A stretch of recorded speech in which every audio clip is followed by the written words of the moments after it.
அனைவருக்கும் இனிய காலை வணக்கம். நான் உங்கள் சமூக பற்றாளர் ஞானச்சித்தன்.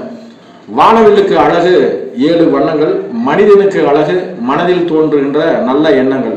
அந்த வகையில் இன்றைய இளைஞர்கள் மனதில் நம்பிக்கையை விதைக்க வேண்டும் என்ற நல்ல எண்ணத்தின் அடிப்படையில் நான் நாள்தோறும் நம்பிக்கை தத்துவத்தை வழங்கி வரேன். இன்றைய நம்பிக்கை தத்துவம் என்ன அப்படிங்கிறத பார்க்கலாம். கரும்புங்கிறது நம்ம பொங்கலுக்கு செலிப்ரேட் பண்ணுற முக்கியமான ஒரு படையல் பொருள். கரும்பில் நுனிப்பகுதி ஒரு மாதிரியும், அடிப்பகுதி ஒரு மாதிரியும், நடுப்பகுதி ஒரு மாதிரியும் இருக்கும். இப்போ இந்த கரும்பில் வச்சு தத்துவம் என்னன்னா, அடிப்பகுதி கடிக்க கஷ்டமாக இருக்கும், ஆனால் அது ரொம்ப இனிக்கும்.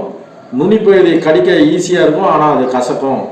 அதனால் வாழ்க்கையில் நம்ம வாழ்க்கை இனிப்பாக இருக்கும் அப்படின்னா, அடிக்கரும்பு மாதிரி கஷ்டப்பட்டு கடிச்சா அது இனிப்பாக இருக்கிற மாதிரி நம்ம கஷ்டப்பட்டு உழைச்சா நம்ம வாழ்க்கையில் மென்மேலும் முன்னேறலாம்.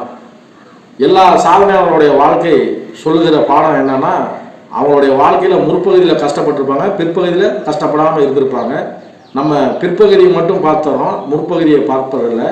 அதனால் நம்ம பிற்பகுதியில் வாழ்க்கையில் கஷ்டப்படாமல் இருக்கணும்னா முற்பகுதியில் நம்ம கஷ்டப்படணும். அதாவது சுருக்கமாக சொன்னால், வாழ்க்கையில் கஷ்டப்படாமல் இருக்கணும்னா முதல்ல நீங்கள் கஷ்டப்பட்டு தான் ஆகணும் அப்படிங்கிறது தான் இன்றைய நம்பிக்கை தத்துவம். அது மட்டும் இல்லை, எப்பயுமே நுனிக்கரும்பு மாதிரி ஈஸியான பாதையை தேர்ந்தெடுக்காமல் அடிக்கரும்பு மாதிரி கஷ்டமான பாதையை தேர்ந்தெடுங்க.